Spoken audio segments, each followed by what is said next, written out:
have a federal gay and lesbian civil rights bill.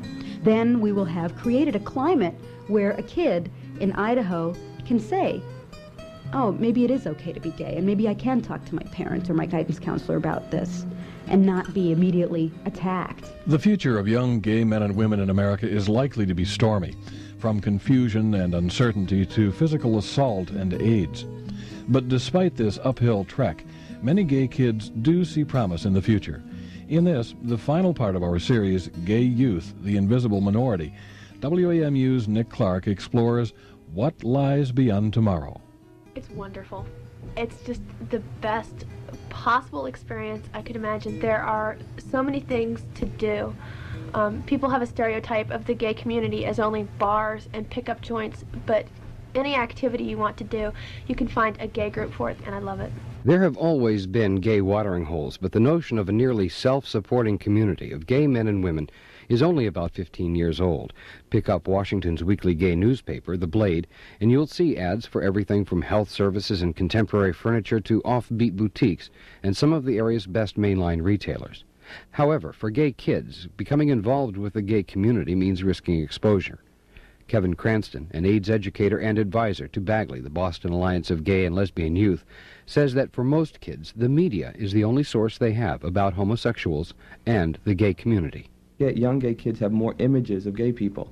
They have more access to the rudimentary information that there are gay people in the world. Barney Frank and Gary Studge, for example, who are publicly gay and are pretty secure in that identity. And then when you watch the news and stuff like that, the few people that they show that are gay are usually very, very flamboyant. He is 18, an African-American, and out of the closet. Ashton and the others sitting in the room are members of a support group for young gay men and women at SMILE, the Sexual Minority Youth Assistance League here in Washington. And if they only knew that, you know, their next-door neighbor could possibly be gay, or the captain of the football team is possibly gay. Over the last 10 years, another picture has emerged. It's the emaciated face of an AIDS victim. Most of the young gay men I speak to have this illusion that their being young will keep them safe from AIDS, and that AIDS is something that those older guys, those older faggots is the way I hear it, you know, that's something that happens to them.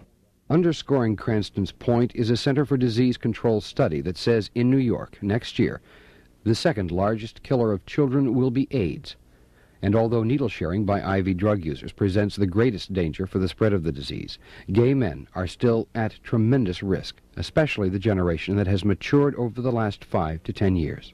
There's an historical difference between the experience of gay kids versus adult gay men relative to AIDS.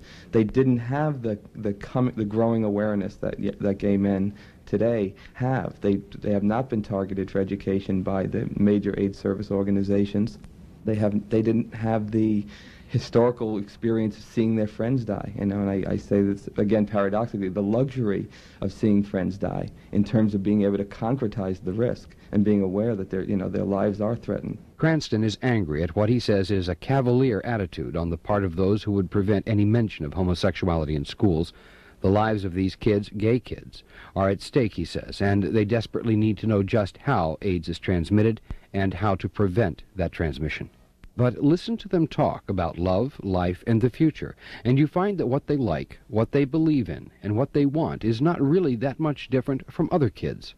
I honestly believe that God put us here to love other people, be they male or female, and if I'm in love with another woman, there's nothing wrong with that. I think about my own situation, my parents being together so long.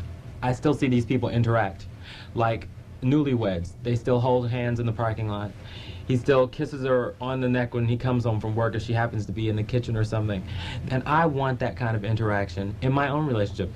The characters are a little different. It happens to be two men doing this, but I want that same type of emotional connection. Despite the fear and reality of family and peer rejection, a suicide rate that by some accounts amounts to 2,000 of the 5,000 kids each year who kill themselves, despite racial bigotry from elements within the mainline gay community, despite the very real threat of AIDS, especially for young gay men like Ashton, Charles, and Mario, the youngsters we've talked to all look forward to the future and echo the determination and even the defiance of Al when he says, "We are everywhere," and I refuse to be seen only as a gay person.